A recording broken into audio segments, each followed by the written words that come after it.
Baik, kita masuk kembali ke pembahasan terkait dengan subruang ya. Setelah sebelumnya kita sudah membahas terkait dengan ruang vektor umum. Oke, di sini kita ambil satu buah objek ya. Di sini namanya adalah W, simbol W, merupakan subhimpunan dari sebuah ruang vektor V ya. Nah, perhatikan lagi kalimatnya mas. Jadi ada objek W merupakan dia subhimpunan dari sebuah ruang vektor V. Ingat, saat sebuah objek dikatakan subhimpunan, maka dia akan apa? Masih ingat pelajaran di matris ya tentang himpunan ya. Jadi bila ada suatu himpunan ya, maka subhimpunannya akan memiliki sifat atau karakteristik yang mirip dengan himpunan tersebut. Nah, di sini kita punya objek W merupakan subhimpunan dari sebuah ruang vektor V, ya. Nah, W dinamakan subruang atau subspace V jika W juga merupakan ruang vektor yang tertutup terhadap operasi penjumlahan dan perkalian dan sekalar. Ya, jadi terkait dengan subruang ini kita tidak perlu lagi memeriksa 10 aksioma tersebut ya yang kita bahas di ruang vektor umum ya, karena sebuah subruang atau subspace ini dia seharusnya sudah dipenuhi atau sudah memenuhi aksioma-aksioma yang menjadi persyaratan untuk disebut sebagai ruang vektor ya. Nah, di sini kita perlu memeriksa apakah subhimpunan ini dari W ini dia memenuhi syarat disebut sebagai subruang dari ruang vektor V. Ya, yang pertama adalah kita melihat bahwa pertama sebuah objek W ini ya atau subruang ya yang berpotensi sebagai subruang ini, objek W ini bukan merupakan himpunan kosong. Ya. Tidak boleh sebagai himpunan kosong ya, ini simbol dari himpunan kosong. Yang kedua, dia ya objek W ini merupakan subset ya, subhimpunan ya. Ya subset ya. Dari ruang vektor V ya, sehingga dia kita sebut mewarisi ya, subhimpunan itu mewarisi karakteristik dari himpunannya, maka objek W ini harus mewarisi karakteristik juga dari ruang vektor V ini ya. Oke, yang ketiga, nah ini kita membahas terkait dengan aksioma yang tertutup itu ya, yang closure. Nah, jika kita memiliki vektor U, V, dia merupakan anggota dari himpunan W ini, dari objek W ini ya, dari himpunan W, maka saat dilakukan penjumlahan dari kedua vektor tersebut, ini harus ada di dalam himpunan W ini. Ya, bisa dipahami? Oke. Nah, lalu, ini untuk yang poin 4 sama ya, dia masih membahas terkait aksioma tertutup atau closure, tapi di operasi perkalian ya, jika vektor U adalah anggota dari W dan K adalah perkalian skalar dari anggota real, maka saat dilakukan perkalian antara perkalian skalar dengan vektor U, dia masih ada di dalam W ini. Ya, bisa dipahami ya. Kita masuk contoh. Kita akan berikan contoh mana yang termasuk subruang dari ruang vektor dan mana yang tidak. Oke, yang pertama kita akan bahas yang termasuk. Kita punya contoh, tunjukkan bahwa himpunan W yang berisi semua matriks order 2x2 ya. Di sini W merupakan matriks order 2x2 di mana setiap unsur diagonalnya adalah 0. Merupakan subruang dari ruang vektor 2x2. Oke, kita jawab. Pertama, kita cek syarat yang pertama. Ya. Oke. Nah, sini kita ada matriks 0 ya. Nah, di sini dia memiliki elemen adalah 0 ya. 0 ya. Di sini kita lihat bahwa dia anggota dari himpunan W ya. Nah, sehingga kita bisa sebut bahwa karena dia punya anggota, maka kita sebut sebagai W-nya bukan himpunan kosong ya. Baik, sekali lagi ya, bahwa himpunan W ya, di sini unsur diagonalnya adalah 0 ya, dan memiliki matriks ukuran 2x2 ya. Di sini kita punya matriks 0 ya, diagonalnya 0 terpenuhi ya. Dan dia anggota 2, maka karena dia punya anggota si himpunan W ini, maka dia bukan termasuk himpunan kosong, maka syarat pertama terpenuhi. Oke, kedua, nah, kita lihat lagi yang matriks 0 ini. Di sini bahwa jelas kan bahwa W ini dia subset ya. Dia subset dari sebuah matriks yang berorder 2x2 ya. Nah, review kembali video sebelumnya di contoh ruang vektor bahwa matriks itu salah satu contoh ruang vektor ya, karena di sini W merupakan subset ya dari matriks berorder 2x2, dan tentu karena subset itu dia mewarisi dari sifat-sifat dan karakteristik dari himpunannya, maka W pun dia termasuk dari ruang vektor ya, karena di sini juga dia matriksnya 2x2. Oke, maka yang syarat yang keduanya terpenuhi.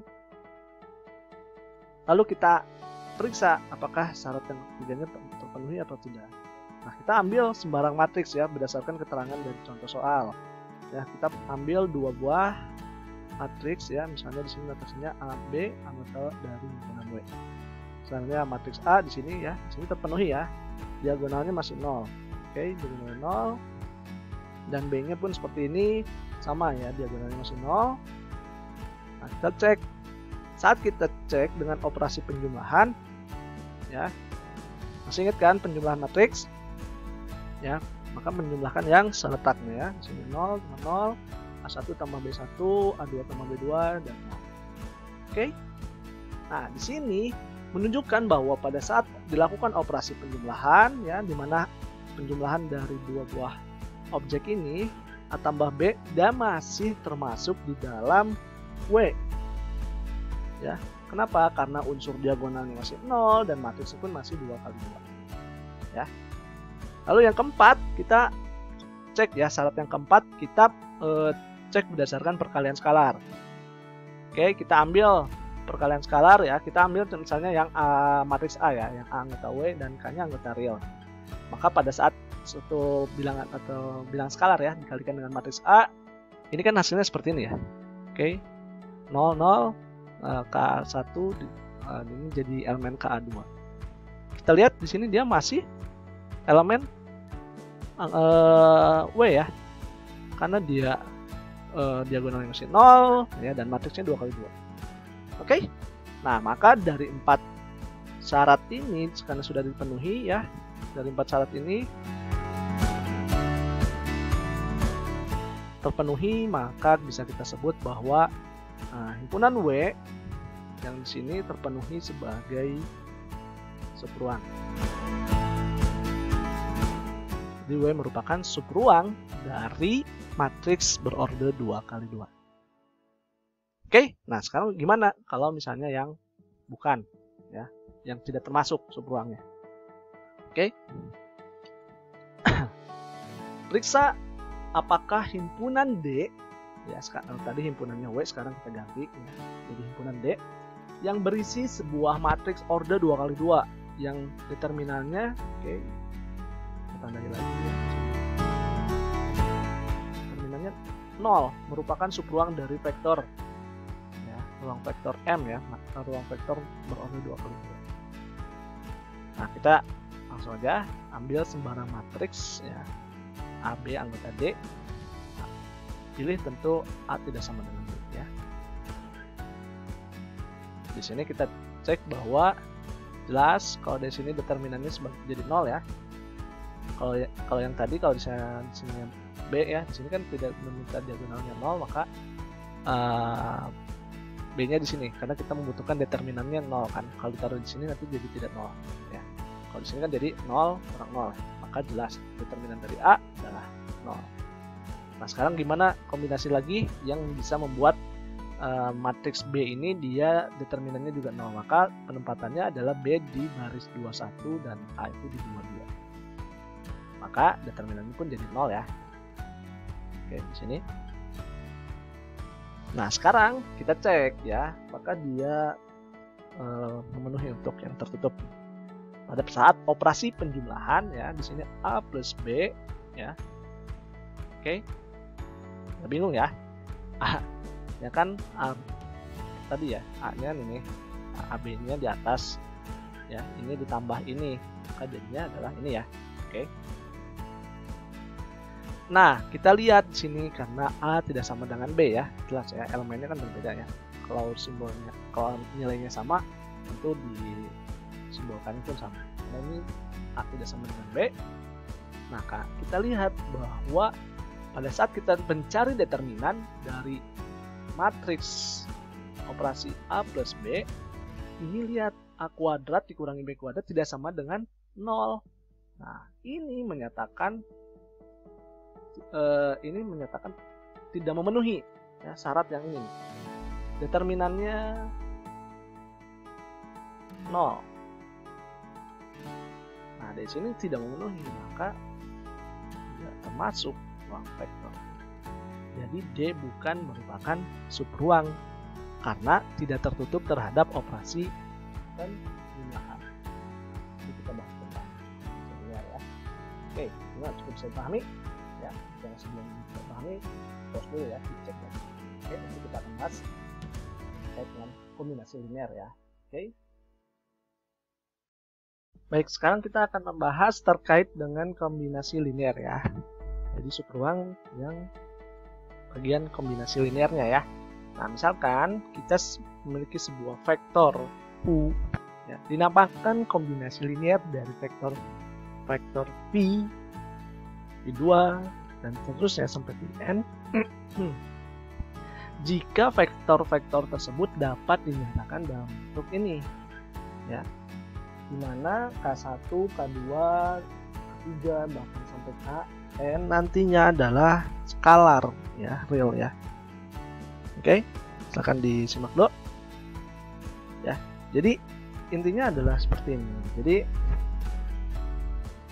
kalau kita melihat apakah sebuah vektor ini dia menjadi kombinasi linear, bisa kita lihat bahwa kalau misalnya n-nya ya, kita misalkan n-nya ini sama dengan 1, maka ya, di sini dia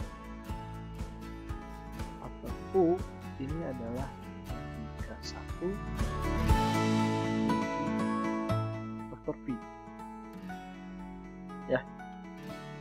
Nah, dari sini bisa kita simpulkan bahwa nanti vektor U ini adalah kelipatan dari vektor V ya. Oke, bisa dipahami ya. Kalau bisa kita simpulkan bahwa vektor U ini dia merupakan kelipatan dari vektor lainnya, di sini di mana kita aslikan sebagai vektor V ya, di sini sedang membahas ya, sebesar K1 ya, di mana K1-nya dan K2 dan seterusnya nanti adalah merupakan skalar real ya. Nah, terus gimana nih kriteria agar sebuah vektor U ini bisa dikatakan sebuah kombinasi linear ya? Kita simak dari contoh ini ya. Oke, kita punya misalkan vektor U di sini adalah 2, 4, 0 ya, dan vektor V 1, min 1, 3 ya. Di sini kita lihat karena elemennya ada 3, maka bisa kita simpulkan bahwa ini adalah vektor-vektor di R3 ya, ruang dimensi 3. Nah, lalu kita periksa ya, apakah vektor A ya di sini 426, B156 dan C000 ya. Ini saya betul vektor 0 ya. Ini merupakan kombinasi linear dari vektor U dan vektor V. Ya. Bisa dipahami? Nah, kita bisa tahu ya dengan cara apa? Matriks ya. Nah, intinya adalah kita mencari nilai K ya, karena kalau misalnya kita tulis untuk yang A ini ya, nah, ini kan sebenarnya kita K1 dikali vektor U ditambah nanti K2 nya kali vektor V ya kan. Nah, vektor B ini adalah cari K1 tambah K2 V ya. C juga sama, 1 U tambah K2 faktor ya. Nah, kuncinya apa? Kita perlu mencari K1 dan K2 ini berapa. Oke, bisa dipahami ya soalnya. Oke, pertama kita perlu mencari dulu ya untuk kuncinya. Nah, ini kan bisa dituliskan untuk yang A ini adalah kuncinya, tulis aja dulu nih. Ya, vektor A adalah K1 kali vektor U ditambah K2 dikali vektor V. Ya, sekarang kita akan meriksa apakah K1, K2 ini sehingga kesamaan tersebut dapat dipenuhi ya. Ini kan ini ya, sama ya. Ini soal ini U ya. U ini kan 240 ya.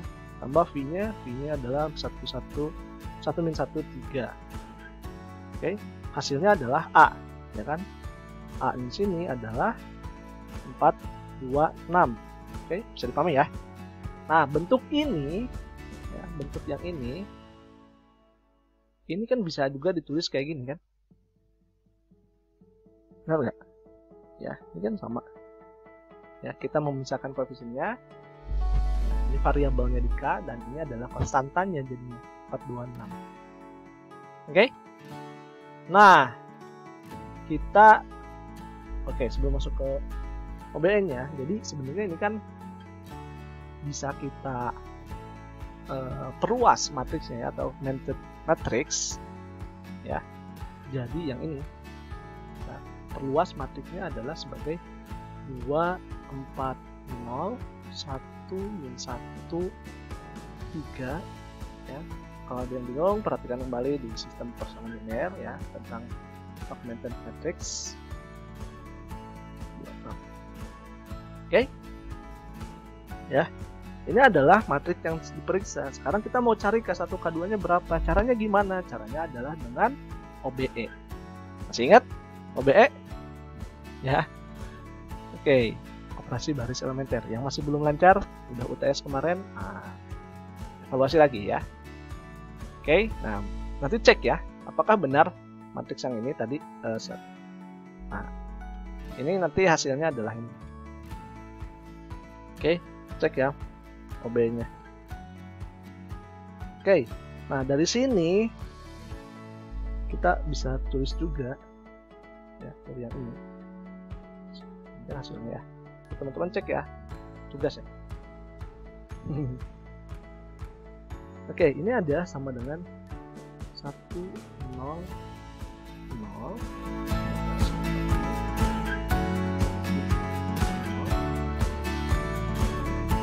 matriks 1 sama dengan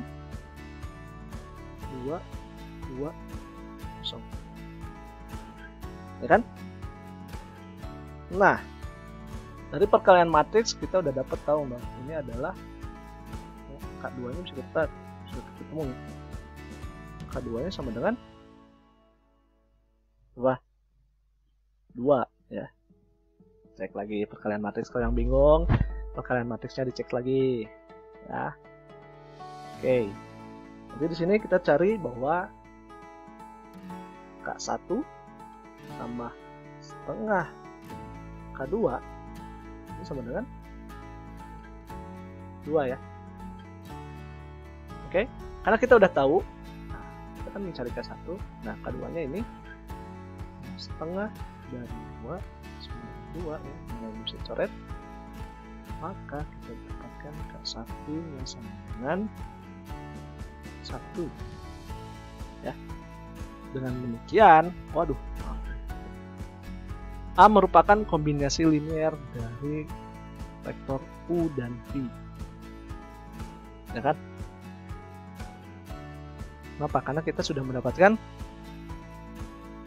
vektornya. Jadi kan kita balik lagi, konsepnya adalah A itu dia adalah ini kan, K1 dari vektor U ditambah K2 dikali vektor V. Kita udah tahu K1 nya adalah 1 kali U tambah K2 nya adalah 2 dikali V ya. Ini adalah vektor A. Maka hasilnya adalah ya. Nah, maka kita dapat simpulkan bahwa vektor A merupakan kombinasi linear dari vektor U dan vektor V. Ya. Bisa dipahami? Oke, nah sekarang bagaimana yang B? B kita bisa tuliskan seperti ini kan. Ya. Oke, sama ya. Langkahnya sama. Ya, yang ini terus akhirnya bisa kita perluas lagi dong. Ini kita perluas ya, yang ini dari pembagian matriks 2 4 0 1 minus 1 3 ya, ini 1 5 6. Oke. Nah, dengan cara yang sama ya kita lakukan ini dengan OBE. Oke. OBE dan dapat hasilnya ini. Oke. Ya, ini kan berarti hasilnya sama aja dengan tuliskan ini.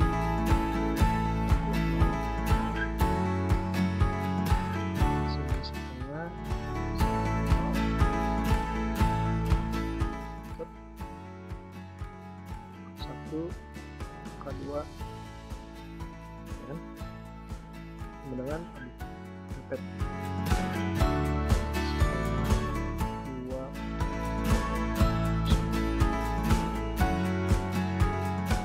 Oke, ini ya. Nah, kalian nanti ingat ya. Oke. Nah, kita lihat.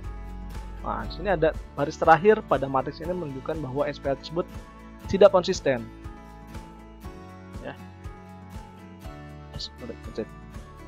Kenapa? Karena lihat yang ya, ini kan sama aja dengan 0 dikali K1 ditambah 0 dikali K3 loh. Gimana nih? Ya, jelas kan? Nah, ini maka tidak konsisten ya, karena tidak mempunyai solusi. Jadi untuk yang ini tidak ada nilai K1 dan K2 yang memenuhi. Ya, B tidak dapat dinyatakan sebagai kombinasi linear dari U dan V ya. Karena di sini kita lihat bahwa ini nggak konsisten hasilnya ya. Oke, nah kita sekarang cek yang C. Nah, ingat yang C soalnya. Oke, balik lagi sini Pak.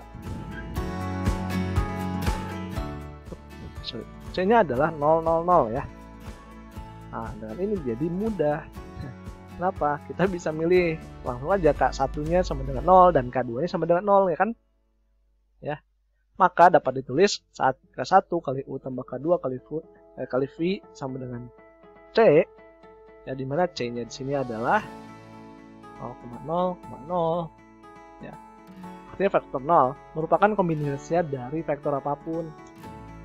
Ya. Oke, udah ya.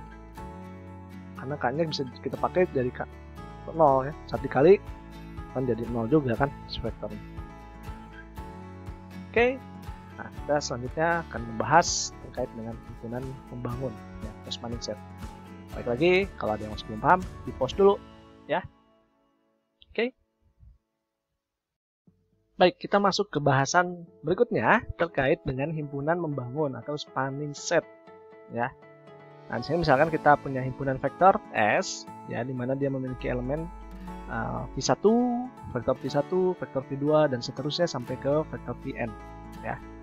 Nah, di sini jika V1, V2, dan seterusnya adalah vektor-vektor di dalam ruang vektor V dan subruang dari V, dikatakan dibentuk dari kombinasi linear V1, V2, seterusnya, maka himpunan S, V1, vektor V1, vektor V2, dan seterusnya sampai Vn, dikatakan membangun atau span subruang tersebut, ya. Oke.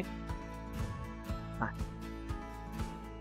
vektor S, ya, himpunan vektor S dari vektor V1, V2, dan seterusnya disebut himpunan merentang atau himpunan membangun spanning set.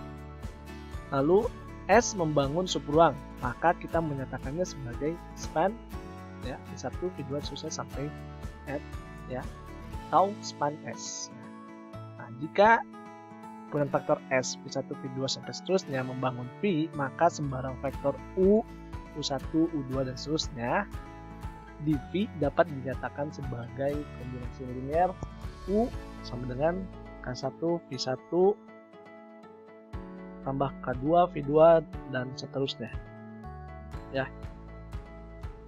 Jadi kurang lebih kesimpulannya adalah jika ingin dikatakan membangun suatu ruang vektor V, ya, itu jika setiap vektor vektor V selalu dapat dinyatakan sebagai kombinasi linear dari vektor-vektor di S, ya.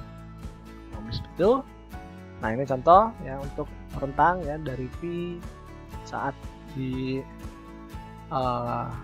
bukan skalar, ya, di V, ya, seperti ini.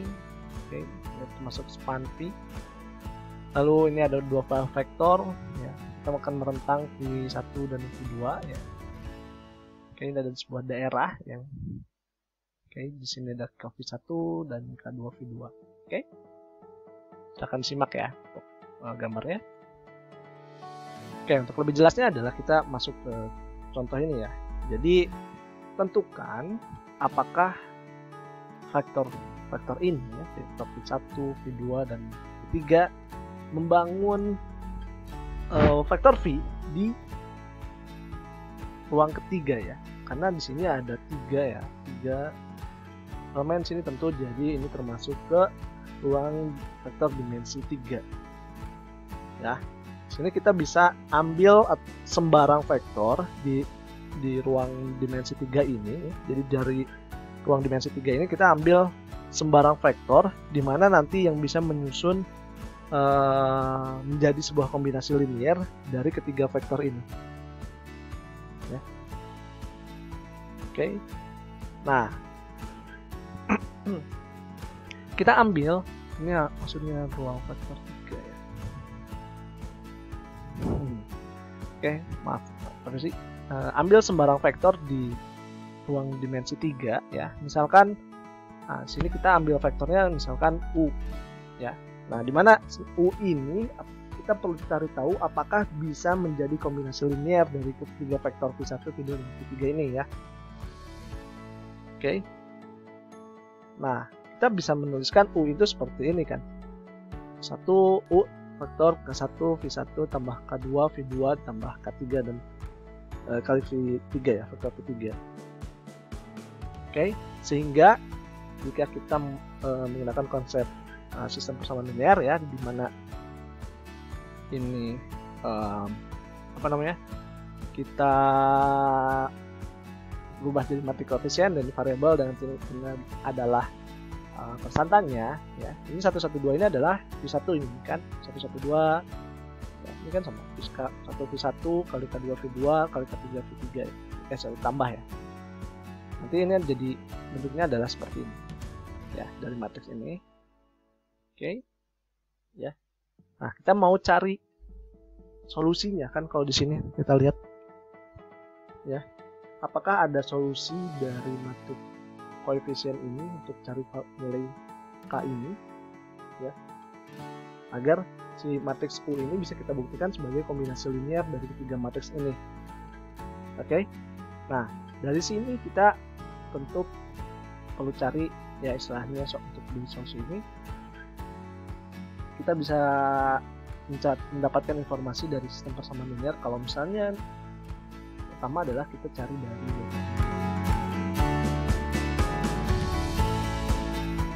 ya, kalau misalnya determinannya 0 berarti dia tidak konsisten ya, dan sistem persamaan linear tersebut tidak konsisten. Tapi kalau determinannya tidak sama dengan 0, itu makanya sistem persamaan tersebut akan menjadi konsisten ya. Karena untuk mencari solusi ini dari SPL ini kita perlu SPL yang konsisten, maka kita perlu ngecek dulu determinannya gimana nih. Oke, nah kita bisa kita perlu mencari tahu SPL tersebut konsisten atau tidak. Nah, salah satu caranya bisa menggunakan determinan kan ya. Kita determinan 1 1 2 ya, 1 0 1 2 1 3 ya.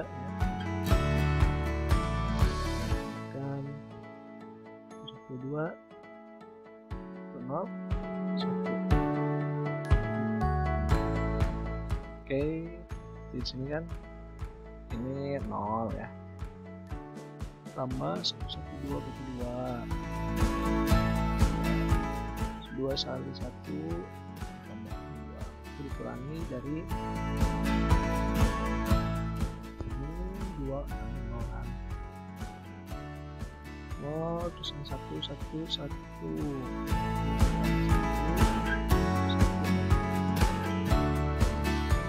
maka hasilnya 4 dikurangi 4 sama dengan 0 ya, maka determinannya 0 ya. Karena determinannya 0, maka sistem persamaan linearnya adalah tidak konsisten ya. Padahal syaratnya agar dapat dikatakan kombinasi linear, SPL tersebut harus mempunyai solusi atau konsisten ya. Oke, jadi cara sebelumnya adalah menggunakan determinan ya. Kita menggunakan di sini OBE juga bisa ya untuk mencari solusinya. Oke. Nah, di sini kita lihat ya, di matriks yang ini, di baris yang ini menunjukkan ketidakkonsistenannya ya. Pada saat di sini barisnya 3 adalah 0 0 0, di sini di konstantanya U3 kurang UL kurang 2. Ini harusnya 0. Si yang ini tuh, harusnya 0 agar jadi SPL-nya konsisten ya, karena ada di sini kontradiksi ya. Oke, atau ketidakkonsistenan ya, saat baris ketiga itu 0 tapi kalau di situ di konstantanya ada nilainya, maka bisa kita simpulkan bahwa vektor-vektor tersebut tidak membangun R, tidak membangun V di ruang dimensi 3 ya. Bisa dipahami? Oke, selanjutnya silakan untuk penjelasan kita di bab ini cukup sampai sekian ya. Terima kasih teman-teman sudah menyaksikan video ini. Mohon maaf kalau ada kekurangan dan kesalahan dalam penyampaian materi perkuliahan. Bapak tutup, terima kasih. Assalamualaikum warahmatullahi wabarakatuh.